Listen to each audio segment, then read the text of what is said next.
My dear friends, ito na ata ang pinakamaugong at saka pinaka-loaded na stock na adventure bike na makikita mo. This is the new Cove 800X Adventure, and ito yung masasabi mo kapag unang sulyap, akala mo Ducati Desert X pero hindi pala, maliit na version. Yung tunog niya rin may pagka V-twin din or L-twin yung kanyang datingan, kaya medyo maugong. Design wise, marami kang masasabing maganda, including sa kanyang paint job. This is color gray by the way, my dear friends, and kanyang kulay, my dear friends, pulido ang pagkakapinta. Kung titignan nyo po, ayan, meron tayong Cove na logo on this part, decals 800, the adventure, maganda, panalo. Pareho sila ng kulay dito at saka dito sa kanyang front fender. Sa kanyang likod, tinupart siya, naging black plastic. Marami ka makikitang part na naka black plastic katulad yan, ayan, hinaluan ng gray na paint job dito sa parting ito. So yung kanyang tangke, kung kakapain nyo, it's a black plastic as well, my dear friends, kaya marahil ito na yung pinakamagaan. Meron tayong complimentary na crash guard na pwede mong tanggalin, madali lang po, plug and play kumbaga. Tsaka ngayon lang ako nakakita ng less than 1000cc na adventure bike, merong stabilizer, kaya maganda din yung kanyang offer. At saka kung titignan nyo yung kanyang harapan, my dear friends, may pagka MT10 yung kanyang datingan, dalawang projector lamp po tayo na LED na maganda yung pagkakadesign. And ito yung na-excite ako sa mga ganitong motor, na yung disenyo nila hindi na pinapatawad o hindi na pinapalagpas, hindi na nag-cheap out. And Cove na branding on this part. Yung windshield, tamang-tama lang po, fixed, hindi po adjustable, pero okay lang naman. Disenyo wise, maganda. When it comes to the aesthetic, panalo tong motorsiklo na to. Ganito usually ang mga adventure at saka mga touring, walang gaanong fairing, walang gaanong flares. Details ng kanyang kulay, hindi naman masyadong halo-halo. Color gray at saka black yung makikita mo majority. Tsaka sinubukan din namin ni Sir Mike yung kanyang brake light, maganda naman po ang pagkakayari. Pati din yung kanyang turn signals, maganda din yung pagkakagawa. Ang motor na ito ay naka 799cc, liquid cooled, naka dual overhead cam, and narinig nyo naman yung ugong. Uy, one of the best, chef kiss. Ang kanyang performance, 95 horsepower at 9,000 RPM. At saka meron siyang 79 Newton meters of torque at 7,500 RPM. Ang kanyang top speed panghataw, 210 kilometers per hour. Ang kanyang tangke, malaki, 20 liters po. Meron siyang 4.7 liters per 100 kilometers.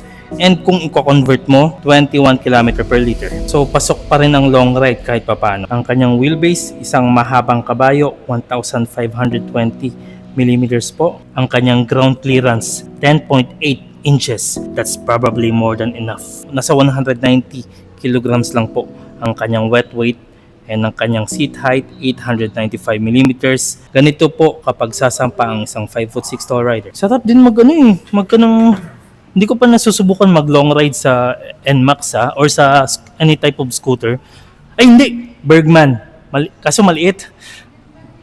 Oo, kailangan takbong pogi ka lang. Kasi hindi mo siya pwedeng maharurot, tama ba? Oo. Bergman na maliit. Kalimutan ko kaagad yung activity ni Suzuki. Anyway, my dear friends, if you're going to take a look, 5'6" tall, 1 foot, ayan po. Kapag dalawa yung sasampa, ganyan ayan. Hindi ako mahilig magganyan kailangan isang paa talaga. Okay naman, magaan kasi 190 kilos.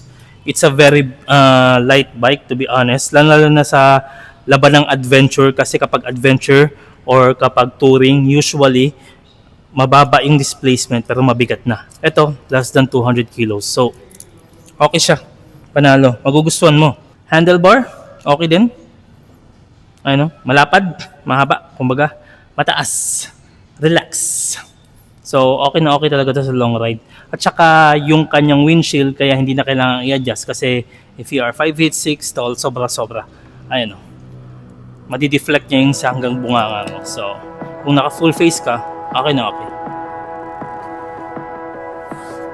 So, pagdating naman sa kanyang seat na upuan natin, it's not that wide, kumbaga, para masakyan ng maayos ng mga low on height na tulad ko, 5'6". Pero yung kanyang kapal, kung titignan nyo, makapal naman po kung saan mo siya needed. At saka dito banda sa puwet, makapal pa rin and malapad. And one part siya hanggang sa may pilyon. And maganda naman yung pagkakagawa sa kanilang leather. Walang dashiness kumbaga, pero maganda yung pagkakagawa sa leather.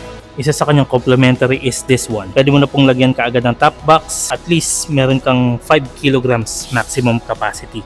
So handlebar. Ayan po. Pagdating sa kanyang switches and controls. Very few and minimal pero let's explore.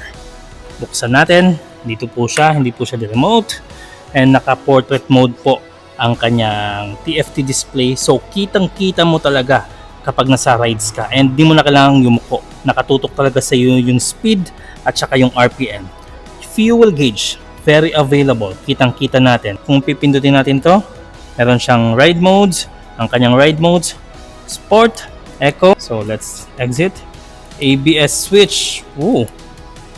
Open for all or close for all. Ikaw bahala. Ang ganda. Gusto ko yung ganito. TCS switch. Ayan, meron siyang standard mode at saka rain mode. Ito pa yung sinasabi nilang rain mode. Wala siya sa drive mode pero nasa TCS siya. And pwede mo ring i-switch off kung gusto mo. You may connect your Bluetooth in this part kasi nga, ayan o, pwede mo siyang ma-play with music. TPMS, makikita mo. Trip data, makikita mo. Settings, let's explore. Connections, screen display. Headlight mode. Uy, gusto ko makita to. Always on. Okay. May time and date din tayo. Ayan, ikaw na mag-a-adjust dyan. Baba pa more. Baba pa more. Language maintenance. Uy, lahat. Lahat. Damn. Grabe, updated to. So sabi ko, mahal. Pero ito naman pala, may pinapatunayan. Busina niya. Malakas po. Ang switch niya dito sa parteng ito, maganda yung pagkakayari kung titignan nyo. Diretso pindot na. Tapos kill switch. Pass switch tayo on this part. Wala nga lang adjustability sa kanyang clutch lever. Pero sa kanyang brake lever, meron po. Isa din sa product ko sa product na to is yung kanyang suspension. Fully adjustable po siya manually. My dear friends, it may not be a golden fork but inverted po siya and mukhang mahaba talaga. Kasi sa kanyang likod, preload adjustability po tayo. Gas charge. Ganda ng pagkakayari. 1 and 2, I think. Yeah, I think so. Disc brake na kalalaki. 310mm po. Dual disc pa. And kung titignan nyo, ang kanyang caliper, branded ng Tysco. Sa likod naman, meron tayong single disc, 240mm. At saka ito yung paborito ko na parte. Naka golden spoke wheel po siya. And tubeless po as you are seeing it right now. Naka Scorpion Rally tires po tayo in courtesy of Pirelli. Ang sizes 90, 21 sa may harapan. Ang kanyang likuran 150, 70, 18. And kung titignan nyo, big bike yung datingan, matambok yung kanyang rally tires. So in terms of the pricing, my dear friends, sabi ko nga hindi siya kamahalan, hindi rin siya mura. Ang kanyang SRP kung ikakash mo 588,000 Philippine pesos only. Pero kung mag-financing ka, 608,000 Philippine pesos. And kung titignan nyo naman tong motorsiklo na to, meron siyang ups and downs pero mostly ups. And para sa akin, yung tipong at least lahat ng kailangan mo as an adventurer, nandyan na, hindi papatalo at saka hindi rin kamahalan. So ano pang hinihintay nyo? Bili na. Massive shoutout kay Boss Just ang ating mechanic. Alright.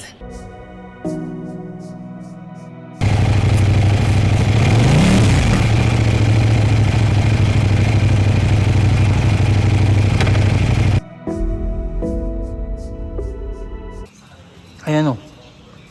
Grabe. By the way, hindi pa siya maabot ng 190 kilos kasi hindi naman puno yung kanyang gas tank, pero bilib ako dito kasi tingnan mo wala lang, namamaniobra lang na parang walang nangyari. By the way, 800cc to. Ano plano mo dyan? Seryoso ka? Gagi, malaki yan. Malaking ano yan ha?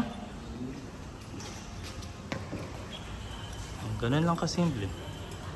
Di ba? Galing. Husay. Husay, kasing husay ni Sir Mike Marte ng Bristol of Lanang, Davao City. By the way, massive shoutout kay Sir Gino and kay Sir Kit. Link in the description na lang tayo sa number ng mga salesman natin dito. Damn. Okay. Bye-bye.